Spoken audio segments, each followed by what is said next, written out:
할렐루야. 옆에 있는 분들과 인사합시다. 승리하셨습니다. 잘 나오셨습니다. 오늘 사도행전 12장 1절부터 23절까지 말씀으로 살아난 베드로와 죽게 된 헤롯, 살아난 베드로와 죽게 된 헤롯, 이런 제목으로 말씀의 은혜를 나누고자 합니다. 성령 강림 후 예루살렘 교회는 헤롯의 잔혹한 박해를 받았습니다. 사도 야고보를 죽이고 베드로마저 죽이려고 한 헤롯은 예루살렘에 있는 성도들을 핍박하여 유대인들의 환심을 사려고 했습니다. 이 당시 그리스도인들은 유대인들에게 있어서 제거해야 될 그런 대상들이었습니다. 하지만 헤롯의 핍박은 오히려 복음이 더 넓은 이방 세계로 전파되는 계기가 되었다는 거죠. 오늘 우리 삶에 다가오는 고난이 고난으로 끝나지 않습니다. 고난의 이면에서 하나님이 내 삶을 통해 일하시는 하나님의 섭리가 있다는 사실을 깨닫게 되시길 주님의 이름으로 축원합니다. 세상에 방해가 있어도 복음은 확장되고 하나님의 영광은 더욱 빛이 난다는 거죠. 어떻게 보면 코로나19라는 이 전염병이 오늘 우리의 신앙을 체크하고 있는 거죠. 우리가 이런 상황에서 정말 하나님을 온전히 바라볼 수 있는가, 끝까지 우리가 신앙을 지키고 하나님을 따라갈 수 있는가, 이것을 우리에게 알려주고 있습니다. 저는 우리 교회가 이 복음을 확장하는 일에 아름답게 쓰임받는 교회가 되기를 주님의 이름으로 축원합니다. 자, 질문 볼까요? 하나님의 영광은 언제 나타납니까? 이런 질문입니다. 첫째, 같이 읽습니다. 함께 기도할 때입니다. 아멘. 1절부터 5절에 나오죠. 하나님의 영광이 언제 나타났느냐? 함께 기도할 때다. 야고보를 처형한 일로 유대인들에게 크게 환심을 산 것을 안 헤롯 왕은 베드로도 똑같이 처형할 생각을 했습니다. 유대인들이 많이 모이는 무교절에 베드로를 죽여서 자신의 권력을 과시하고 싶었던 거죠. 그래서 베드로를 잡아 옥에 가두었습니다. 베드로 사도가 옥에 갇히자 교회 공동체는 베드로를 위하여 하나님께 간절히 기도했습니다. 기도하는 것 외에는 다른 그 무엇도 할 수 없는 그런 상황이었던 것이죠. 결국 베드로는 하나님이 보내신 천사의 인도로 감옥에서 탈출할 수 있었다는 거죠. 함께 했던 성도들의 기도가 응답을 받은 겁니다. 오늘도 우리가 하나님께 기도할 때 하나님은 하나님의 방법으로 응답하신다는 사실을 믿으시기 바랍니다. 오늘 우리가 사실은 기도하지만 기도의 응답을 믿지 않아요. 여러분 어떠세요? 하나님이 내 삶을 이제부터 영원까지 인도해 주신다는 거 믿습니까? 옆에 있는 분들 보면서 따뜻한 미소로 보면서 믿어요? 하고 한번 물어보세요. 째려보는 사람들 몇 분 계신 것 같아. 왜 묻고 그래? 그런 것 같아요. 여러분, 성도들의 기도가 응답받았음을 믿으시기 바랍니다.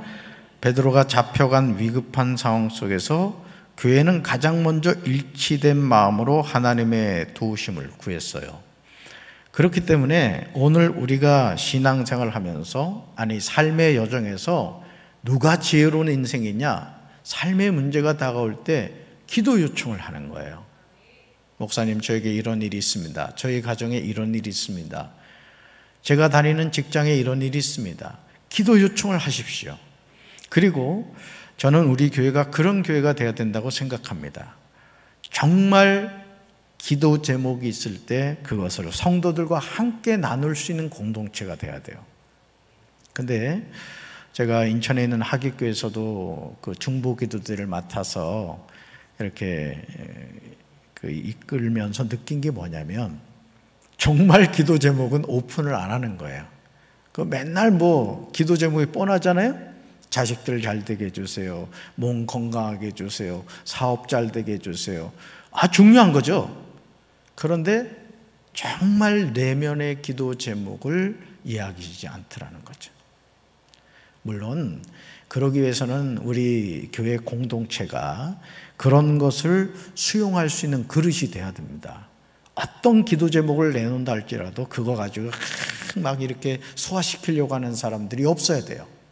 그냥 입이 무거워서 이 가정에 이런 기도 제목이 있었구나. 그리고 정말 그걸 끌어안고 기도해야 되는 거예요. 아멘. 그냥 동네방네 다니면서 나팔수 노릇하거나 그런 죄를 지면 안 됩니다. 그건 죄를 짓는 거예요, 여러분. 그래서 저는 보세요. 베드로가 잡혀간 위급한 상황 속에서 교회가 가장 먼저 한 일이 뭐다? 일치된 마음으로 하나님의 도우심을 구했다. 온 성대가 한 마음으로 기도하면 반드시 하나님의 영광이 나타나게 될 줄로 믿습니다. 그래서 하나님은 오늘 우리 교회 공동체도 일치된 마음으로 기도하길 원한다는 거죠. 여러분, 하나님이 우리에게 주신 엄청난 권리가 뭐예요? 기도입니다, 여러분. 너희는 이렇게 기도하라. 하늘에 계신 우리 아버지여, 이름이 거룩히 여김을 받으시오며. 여러분, 주님의 기도가 바로 주님이 우리에게 가르쳐주신 기도거든요. 구하라, 그럼 너희에게 주실 것이요. 찾으라, 그럼 반드시 찾아낼 것이요. 문을 두드리라, 그럼 너희에게 열릴 것이다. 여러분, 성경은 우리에게 계속 뭔 얘기를 하죠? 기도하라는 거예요. 그러면 뭐 한다? 응답해 주겠다는 거죠. 아멘. 여러분, 기도의 응답을 확신하고 기도하시길 주님의 이름으로 축원합니다. 자, 두 번째 볼까요? 하나님의 영광은 언제 나타납니까? 둘째, 같이 읽습니다. 주의 은혜를 고백할 때입니다. 아멘. 6절부터 17절에 나오죠. 베드로가 감옥에서 탈출한 과정은 한편의 영화와 같습니다. 쇼생크 탈출보다 더 아주 스릴이 있어요. 죽기 전날 밤 베드로는 쇠사들에 묶여 있었을 뿐 아니라 두 군인 사이에서 자고 있었습니다. 여러분, 죄수가 탈옥하는 것을 막으려고 죄수를 가운데 놓고 양쪽에 군인이 같이 잠을 잔 거예요. 여러분, 이런 상황에서 과연 탈출할 수 있겠습니까? 우리 생각은 불가능하지만 하나님은 가능하다 이거예요. 따라서 하나님은 가능하시다. 자, 그리고 옥문에도 파수꾼이 있었어요. 좌우에 군인이 지키고 있을 뿐만 아니라 그냥 첩첩히 그냥 베드로가 도망갈까 봐 지켰다는 거죠. 헤롯은 빈틈없이 베드로를 감시했죠. 이런 상황에서 주의 천사가 환한 빛을 비추며 등장합니다. 여러분, 천사는 어떤 공간의 제한을 받지 않는단 말이에요. 영물이기 때문에. 우리 예수님도 부활하셨을 때 기억나시죠? 제자들이 모여있는 장소 왔을 때 문 열고 오지 않으셨단 말이에요. 그냥 공간을 통과해서 오신 것을 여러분 기억날 겁니다. 손목을 채우고 있던 쇠사슬을 풀어주고 두 개의 초소를 지나 탈출합니다. 감옥을 나와 거리를 하나 지날 때까지 베드로는 자신이 환상을 보고 있다고 생각했어요. 참 베드로도 참 무덤덤한 사람이에요. 어떻게 보면 야, 참 좋은 꿈을 꾸고 있구나 이렇게 생각을 한 거예요. 그렇죠? 천사가 떠난 뒤에 자신이 진짜 탈출한 것을 안 베드로는 성도들에게 주께서 천사를 보내 헤롯과 유대인으로부터 구해 주었다고 그 은혜를 고백합니다. 여러분, 오늘 우리가 하나님께 기도할 때 사실은 그렇습니다. 하나님이 내 기도에 응답해 주셨다는 것을 못 느낄 때가 있어요. 예를 들어 육신의 병이 걸렸는데 어느 순간 괜찮은 거예요. 오십견에 와가지고 팔을 들지 못했는데 어느 날 주여 하고 손이 그냥 쑥 올라가더라는 거죠. 아무도 아멘을 안 하네 그냥. 혹시 아멘 하신 분에겐 복이 있을지어다. 그러니까 여러분, 기도의 응답은 그래요. 제가 언젠가 말씀드렸잖아요. 제가 신학교 다닐 때 얼마나 마음이 불안한지 도서관에서 이 명책 끝을 탁 이게 책상에 이렇게 압박을 하지 않으면 책을 읽지 못할 정도였어요. 그래서 늘 평안을 달라고 눈물로 기도했는데 어느 날 불안이 사라진 거예요. 여러분에게도 이런 하나님의 응답이 있게 되길 주님의 이름으로 축원합니다. 기적을 행하면서까지 자신을 구해주신 하나님의 사랑을 체험한 베드로는 이후 두려움 없이 복음을 전합니다. 그러니까 여러분, 제가 주일날 체험적인 신앙의 위험성을 말씀을 드렸습니다. 그렇다고 해서 여러분들이 그러면 나는 체험 안 해도 되겠구나, 그 뜻은 아닙니다. 저는 우리 성도 여러분들이 오늘 이 밤에 부르짖어 기도하다가 성령의 불을 받게 되길 주님의 이름으로 축원합니다. 하나님의 음성 듣게 되길 바라고, 또 육신의 병도 치료되고 저주의 사슬도 끊어지고 귀신도 쫓겨나고 축복의 통로가 회복되는 그런 은혜를 체험하게 되길 주님의 이름으로 축원합니다. 자, 근데 더 중요한 것은 뭐냐? 그런 체험이 항상 뭐의 바탕이 돼야 된다? 말씀의 바탕이 돼야 된다는 거야. 기복적인 그런 신앙이 되어서는 안 된다라는 것이죠. 하나님을 만나면 우리 마음에서 두려움이 사라집니다. 따라합시다. 하나님을 만나면 두려움이 사라집니다. 아멘. 오늘도 집사님 오셨나 모르겠는데 어느 집사님하고 이제 전화 통화를 했어요. 전화 신방을 했는데 꼭 복음을 전해야 될 분이 있다는 거예요. 근데 집사님 생각할 때 자기가 복음을 전하면 안 받아들일 것 같다, 이런 얘기를 하시더라고요. 그래서 제가 집사님한테 그랬죠. 집사님, 전도는 도를 전하는 게 전도라고. 뭔 말인지 아시죠? 오늘 우리가 이 전도에 대한 부담감을 왜 갖게 되냐면 우리는 전도를 하려고 하는 게 아니라 인도를 하려고 한단 말이죠. 그냥 그 사람을 무슨 강아지 목줄 걸고 끌고 오듯이 좋은 말 할 때 따라와, 이게 전도라고 생각을 한다는 거예요. 아니에요. 잘 보세요. 전도란 복음을 전하는 거예요. 이 사람이 그 복음을 받느냐 받지 않느냐의 부분은 하나님이 행하시는 일입니다. 그러니까 여러분, 이 세상에서 전도 못하는 사람이 있다 없다? 없어요. 왜? 복음을 전하기만 하면 되니까. 심는 이나 물준 이는 아무것도 아니로되 잘하게 하신 분 누구다? 하나님이시다. 자꾸 전하셔야 돼요. 아멘. 저는 우리 교회가 그런 교회가 되어야 될 줄로 믿습니다. 자, 그래서 하나님의 사랑을 체험하고 나니까 베드로의 마음속에 두려움이 사라지게 됐고 복음을 전하게 됐어요. 그래서 예루살렘은 물론 이방 세계까지 복음을 전파하면서 하나님의 영광을 높이 드러냈습니다. 잘 보세요. 사도 야고보는 헤롯에게 참송을 당해서 죽죠. 그런데 베드로는 하나님이 도저히 탈출할 수 없는 옥에서부터 건져내어서 복음을 전하는 일을 해요. 잘 보세요. 똑같은 사도예요. 요한의 형제 아닙니까? 야고보가. 그런데 야고보는 하나님의 때가 되니까 헤롯에게 죽임을 당했어요. 그러나 베드로도 다음날 죽어야 되는데 옥으로부터 탈출시켜서 복음을 전하게 하셨다. 자, 우리의 살고 죽는 건 누가 결정하신다? 하나님이 결정하신다. 그러니 내가 호흡하는 동안 뭐 해야 된다? 사명을 감당해야 돼요. 할렐루야. 자, 세 번째 볼까요? 하나님의 영광은 언제 나타납니까? 셋째, 같이 읽습니다. 교만한 자를 심판할 때입니다. 아멘.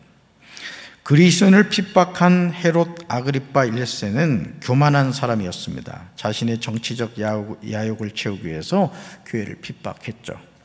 자신이 다스려야 할 백성을 돌보지 않았어요. 두로와 시돈 사람들은 유대 지역에서 나오는 식량에 의존하고 있었습니다. 그런데 이 지역 사람들에게 화가 난 헤롯은 그들에게 식량을 공급하지 않았어요.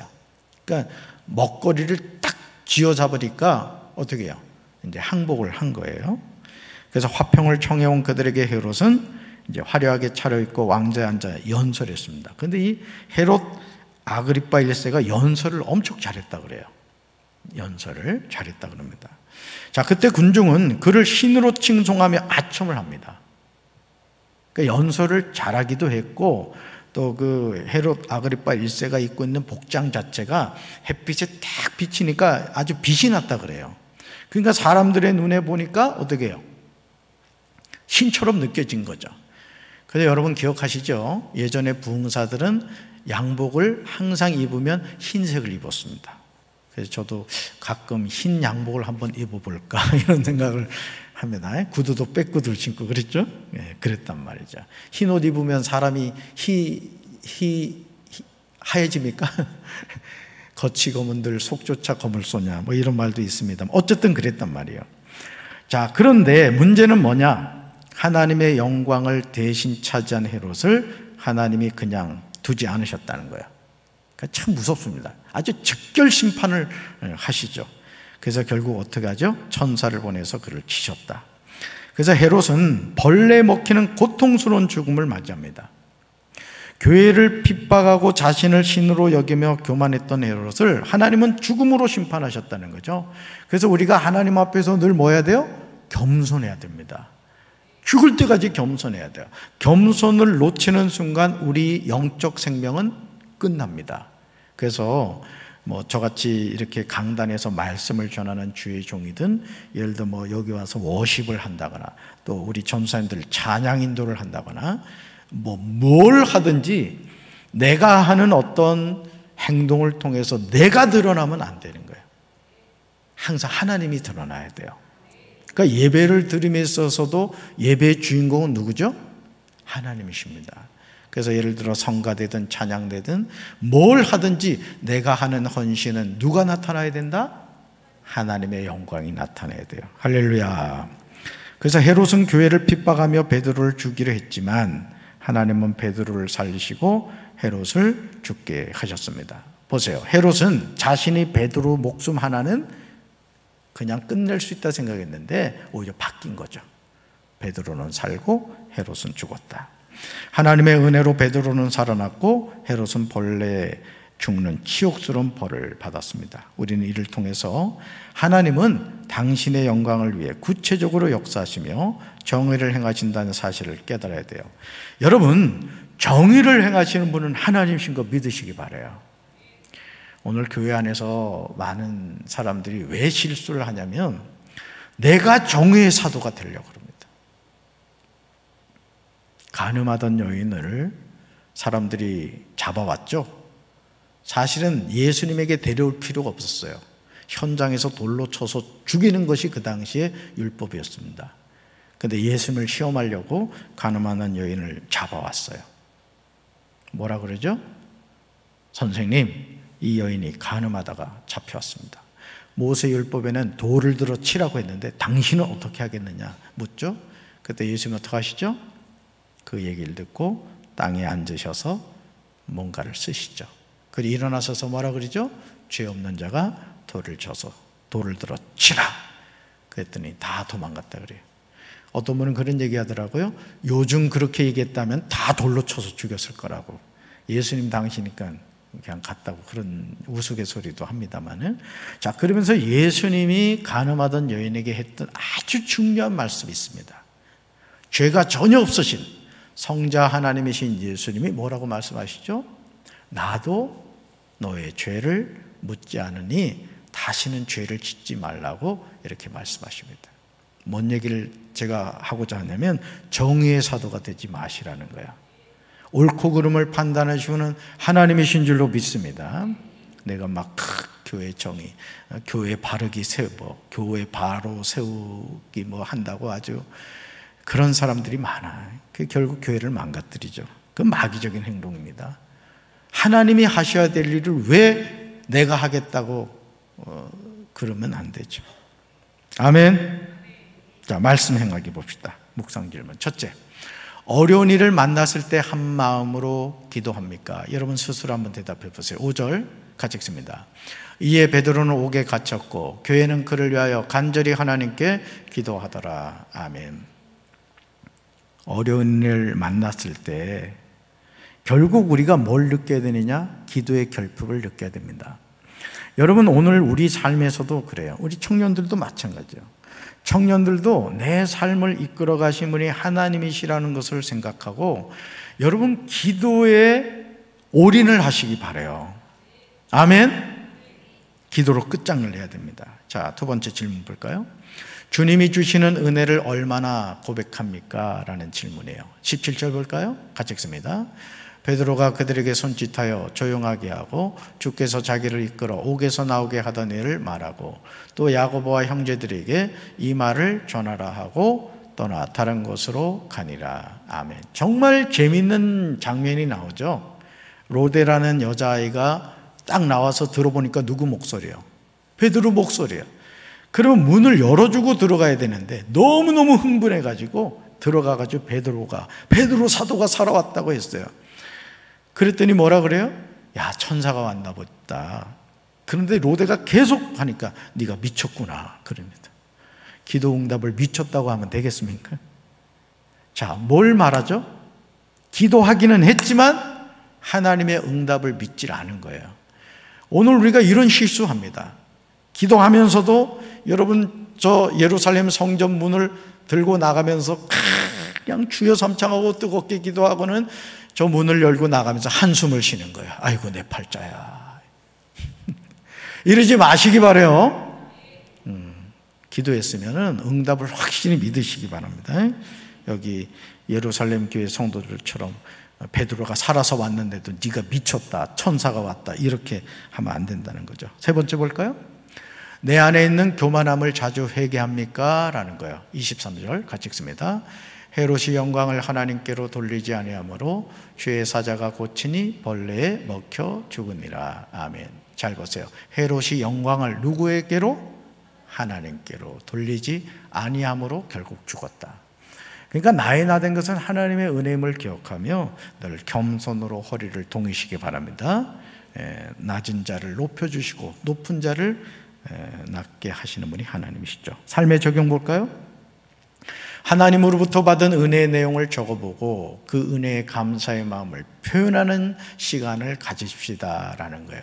우리가 지난 추수감사주일 전 7일간 감사의 고백에 있는 특별 새벽기도 했습니다. 여러분의 감사의 내용들을 제가 쭉 읽어봤어요. 참 감동적인 내용들이 많았습니다. 여러분, 오늘 이 질문, 이 적용을 여러분이 한번 생각해 보세요. 금년 한 해 동안을 돌이켜 보면서 하나님으로부터 받은 은혜를 한번 써보세요. 이런 거 자꾸 쓰는 게 좋습니다. 오프라 윈프리가 사실은 그 어린 시절 성폭행을 당하고 사생자를 낳고 아주 인생이 비참한 인생을 살았어요. 그래서 그냥 막 살았죠, 인생을. 어차피 버린 몸이라고 생각하고 그렇게 살았어요. 근데 이제 아버지한테 이렇게 가게 됐습니다. 그런데 그 아버지가 그래도 정신이 온전한 분이었나 봐요.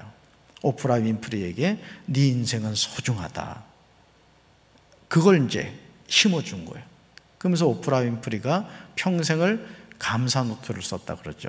하루에 10가지인가를 썼다 그래요. 근데 너무 단순한 거야, 그 내용이. 그런데 이상해요. 사람은요, 말한 대로 됩니다. 감사하는 삶을 살면 감사의 조건이 자꾸 생기는 거예요. 아멘? 그럴 때 있잖아요. 막 화가 나가지고 막 불평하고 그랬는데 해필 그냥 책상 모서리에 또 부딪히잖아요. 열받은데 또 부딪힌 게 더 열받죠. 그리고 또 가다가 그냥 다리가 또 부딪혀가지고 막 발톱에 멍들고 그러죠. 감사해야 돼, 감사. 아셨죠? 자, 우리 찬송가 40장